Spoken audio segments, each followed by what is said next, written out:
lately I've been thinking about how to get Seattle area musicians closer together in terms of music, but also in terms of friendships, relationships, connections. I think sites like Dan's Tunes and The Stranger work really well to tie people together and to be like, oh, I never knew this band existed. They have a show tonight at Barboza at High Dive. Let's go see them. Those kind of things are really great, and so I think it'd be cool to start something similar, but with my own spin.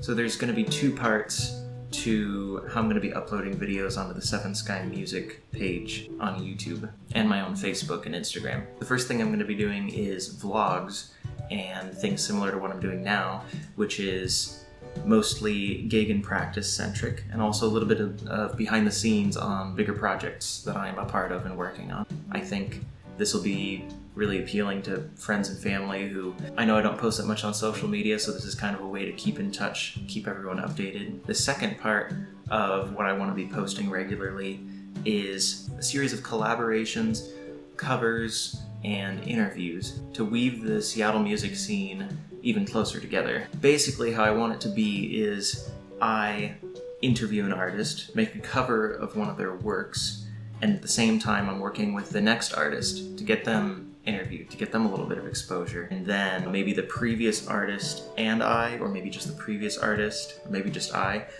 does another cover, but this time it's for the next artist. And then it's kind of like a torch that's being passed down one after another. I think it's a great way to promote people's music. I think it's a great way to learn about new artists in the area if you don't know about them. I know the singer-songwriter community in Seattle is pretty well connected, and I know that the funk, jazz, fusion world is kind of connected, but I think there's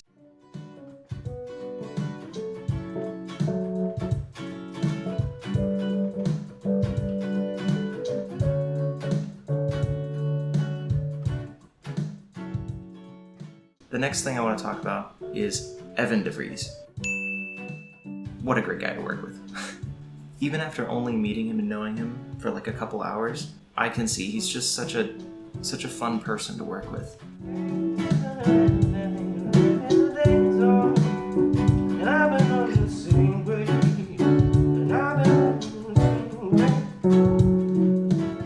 And he's very, I wouldn't say fast-paced, but I'd say he's not somebody who's really picky about the things that he does and the things that he writes. And that's really refreshing to see. I always do like a backdoor 2/5 kind of thing.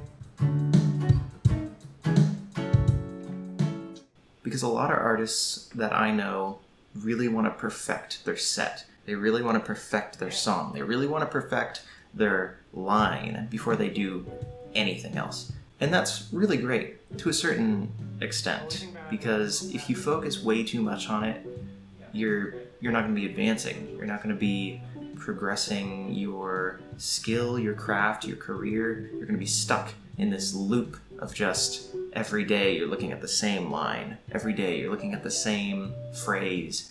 Even if it's the same song, if it goes on for months, years, if you're always hooked onto it, I just don't think it's a very healthy thing, but Evan doesn't have that. It's so good to see. And I've been sailing with you, don't you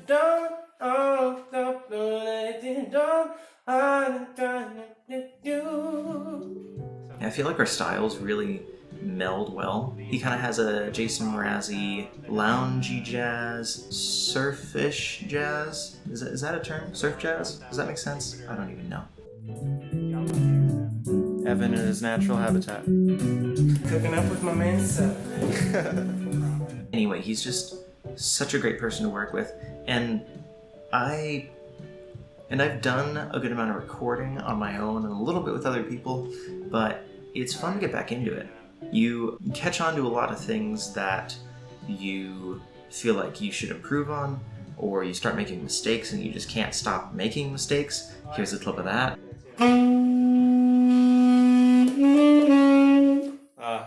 I don't want Lydian in this.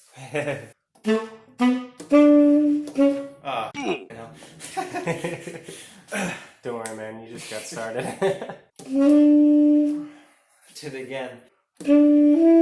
I just don't say that every time. And it's also been really fun to have lights to work with, another camera on set, and somebody who's interested in videography. If you don't know, Evan is of the Coastals. I'll put a link in the description to the Coastals page and to Evan's website. Highly suggest you check them out. Check Evan out. Really great music.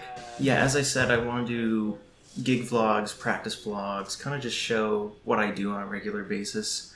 So because I'm going to go in that direction, expect to see a lot of checkered record.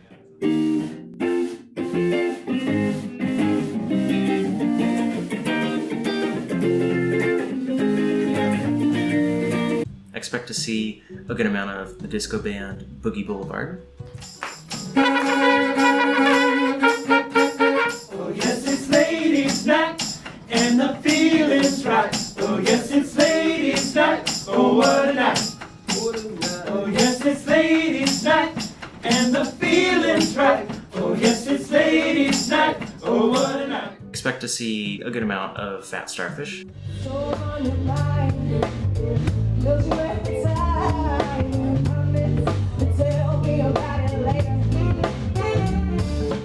85th Street Big Band, footage not found. I don't think I'm going to be practicing with them for a little bit, but TBD. Hip Shot. Oh wait, I don't know if there's going to be footage of Hip Shot before this video is edited, but if there is, here it is. Yeah, and with all that being said, I guess the last thing to say is that I am always looking for ways to expand what I do when it comes to videography and when it comes to music. I'd like to do a Q&A at some point. I think that'd be really fun. I don't know if I'd get enough questions to warrant a Q&A just yet, because this is kind of a new thing, and people I know are kind of shy to type things sometimes, to type out questions and all that kind of stuff to participate. But yeah, I think that'd be cool to do in the future. As Anthony Lee Phillips said, I would love to do reharmonizations and theory videos like that, but I don't want to drive everyone away with those, so I think they'll be kind of intermingled, and I'll probably provide cues on screen to skip to a different part in the video past all the thick forest of intellect and right-sidedness, or is it left-sidedness of the brain? Is that even real? Who knows? Doesn't matter. Point is, I'm alive. Thank you all for watching. In the next couple of weeks, expect a cover of a particular artist in the Seattle musician scene. Name coming out, TBD. But yeah, see you all then. Goodbye.